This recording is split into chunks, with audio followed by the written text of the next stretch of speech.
This is the biggest and heaviest watch I've ever reviewed. But is it worth the wait? It's time to put on the Coros Vertix 2 and take it for a ride.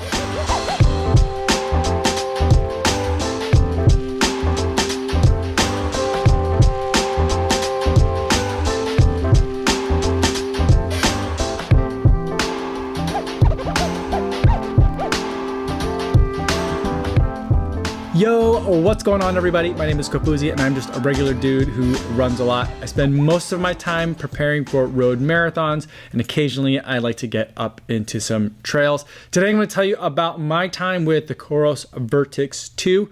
But before I do that, I do want to go over some disclosures. Coros sent me a loaner watch for the purpose of review. So once I'm done testing it, it's going to go back to Coros.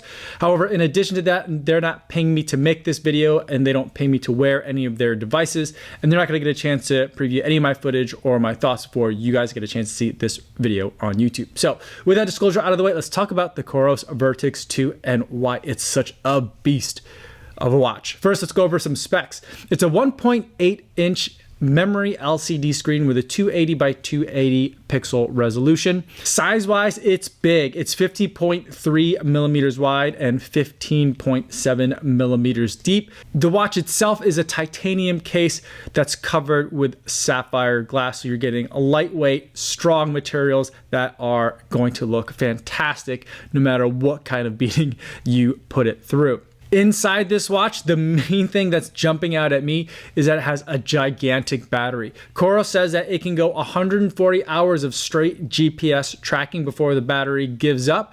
Or if you're not going to use GPS and just want to use it as a watch, it can go for 60 days before it needs another charge.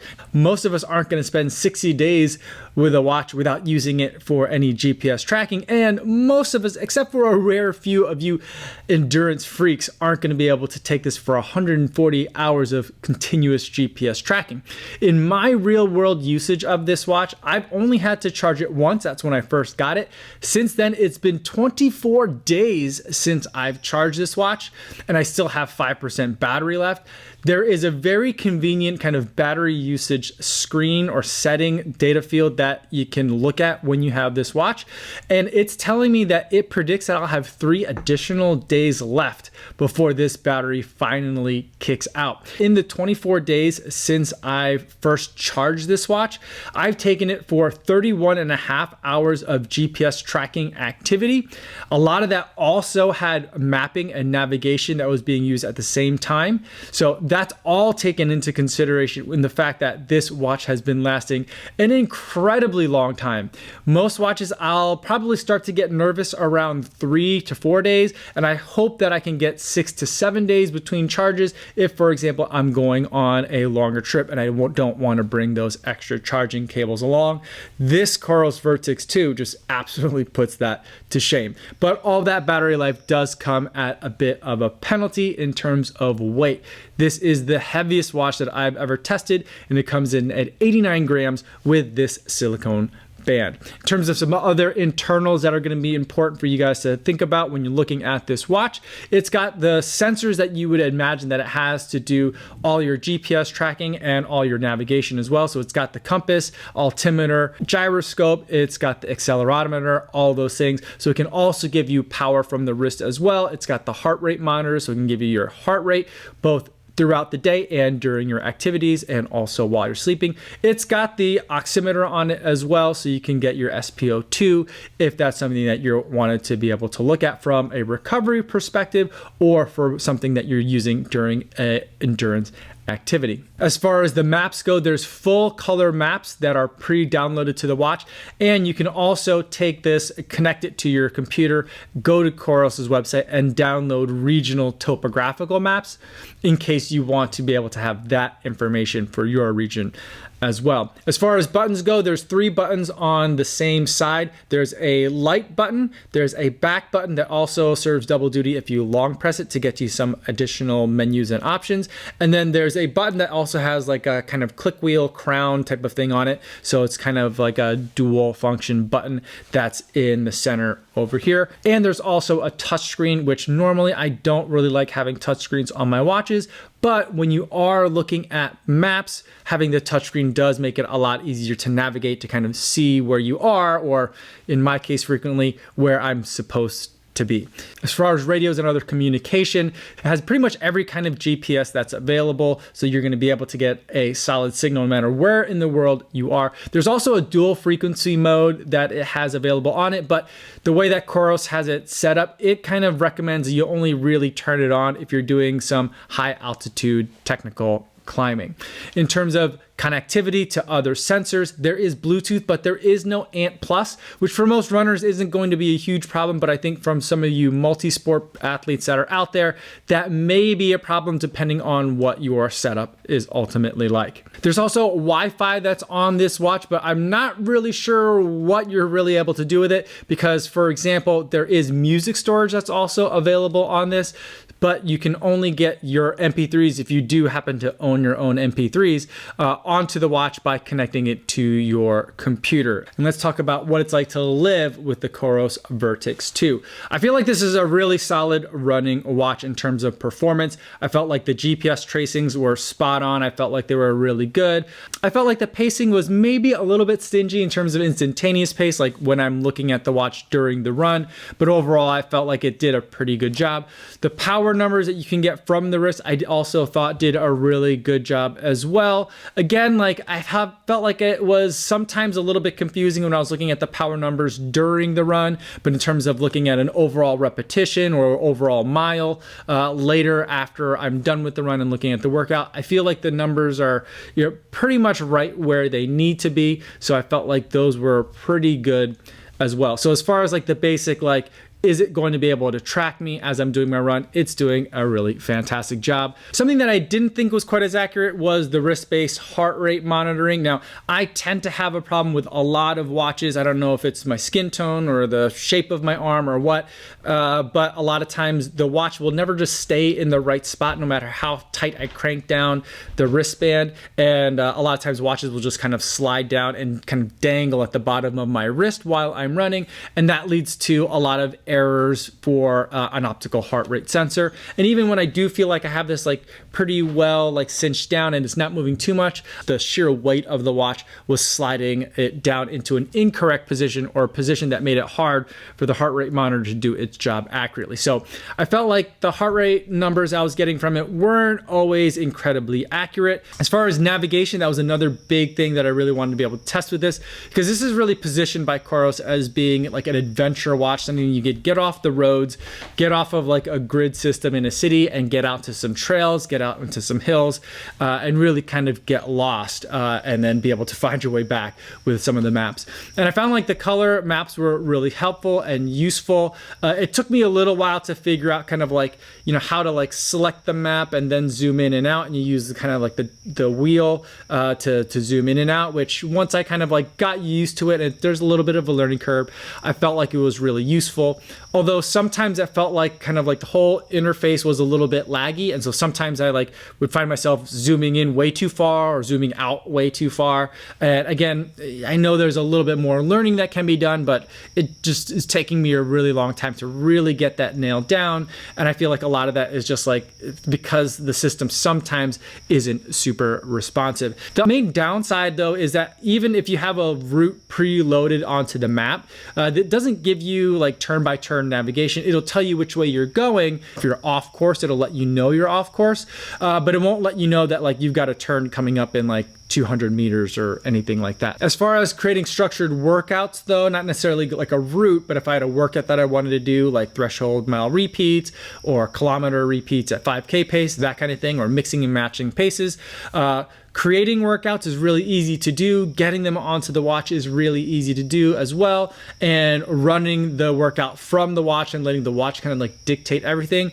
was really nice. And I felt like that experience was really good. And in terms of in the workouts, one of the things that I really appreciated, and it's not something that I see often, is that when you're making the workouts, you can mix and match distance units. So like if I wanted to make a workout of like a warm up of 2 miles, 5 times kilometer repeats with 400 meter jogs, I can use each of those units of measure in setting up the workout, and the watch has no problem with that. I don't have to like switch my watch's units from imperial to metric in order to be able to do some of that stuff, or like estimate that like, you know, a 400 meter jog is about 0.25 miles. You know, I could just put in like what the workout is, and the workout runs itself just fine using GPS, and all the parameters that I've set up makes it really nice and easy and very, very convenient. I really like that.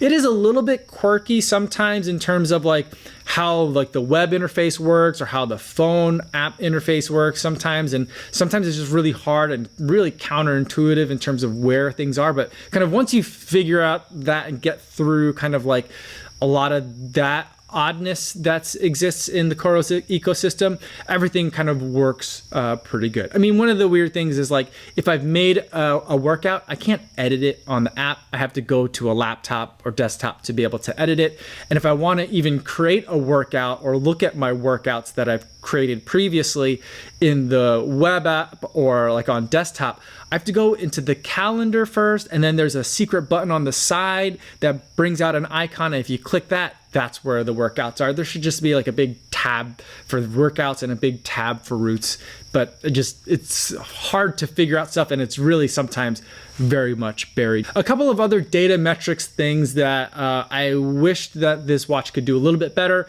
is heart rate variability tracking. Heart rate variability is something that I'm very accustomed to using in terms of understanding like how my body's responding to the workouts that I'm putting in, how recovered I am, how much strain I might be under. It's something that I get in a lot of other watches, and things like Whoop and Oura Ring use heart rate variability as a way of kind of like helping guide some of your decision making throughout the day in terms of how your body's feeling. There is a way to do like a test where you sit down at a table in the morning. Hopefully it's like the same time, and I think before you have some coffee, and you like sit down and like do a test. And that heart rate variability test is okay. It's good enough. But what I'm like really like to have is like that overnight heart rate variability, what's going on with my body while I'm sleeping. That's kind of maybe just a lot of what I'm used to from other watches.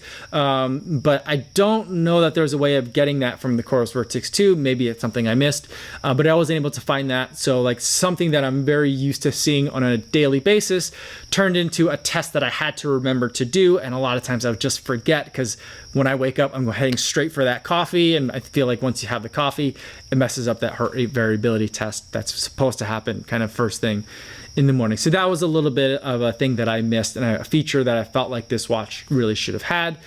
And then as far as sleep tracking goes, generally, you know, it tracks the normal things that you would expect a sleep tracker to track, like when you fell asleep, light sleep, deep sleep, that kind of thing. But like things like heart rate overnight, respiration rate, all those other kind of sleep metrics that I think are really helpful in letting you know what your body's experiencing in terms of recovery, again, are things that I felt like I couldn't find on this watch. I don't know if they're here or maybe they're buried within some other metric, but I'd like to be able to just see some of those numbers. So those are just some things that I thought were missing from an otherwise really impressive battery life, really impressive functioning watch. Other really nice bonus features that I enjoyed from this watch is that it has a find your phone function.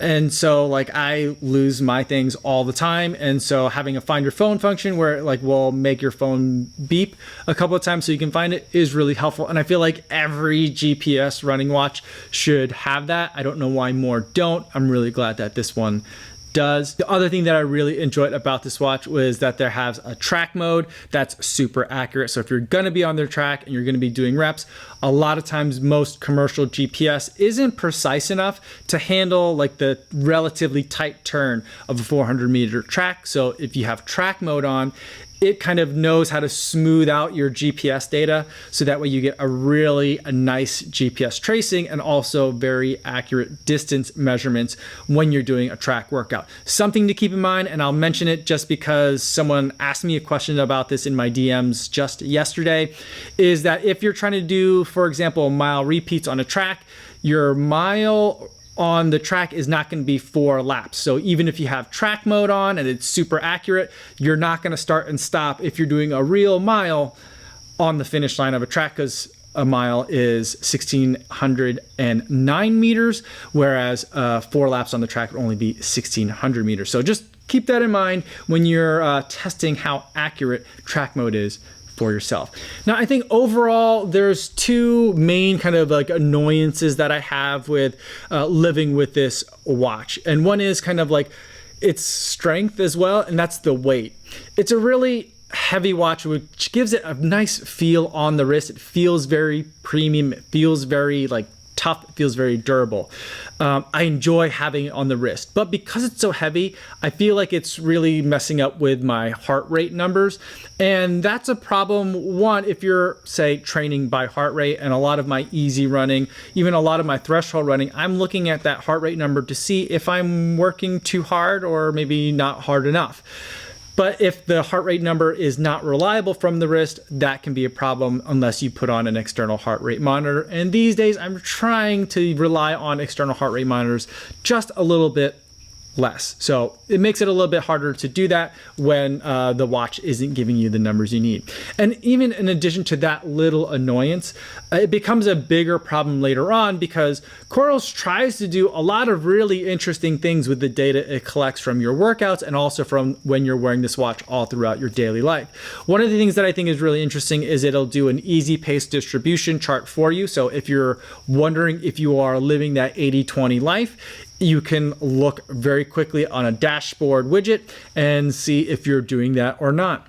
It doesn't look like I'm doing that, but I'm not sure if that's because I'm working too hard or if it's because the heart rate numbers that I'm getting aren't accurate because of the way it jiggles around on my wrist just a little bit too much.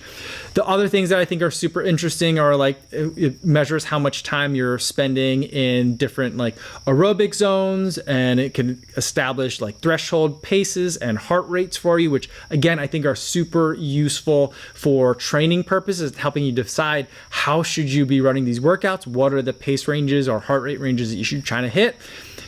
Coros is really trying to deliver that data for you, but if the underlying heart rate that is the basis for a lot of those projections is incorrect, the projections are going to be incorrect. And I guess the last thing that I don't know, complain about is that this watch seems a little bit like sluggish. Now, I mentioned that before, that when I was working with the maps, sometimes it would kind of like zoom in too far because I felt like the maps were responding a little bit slowly.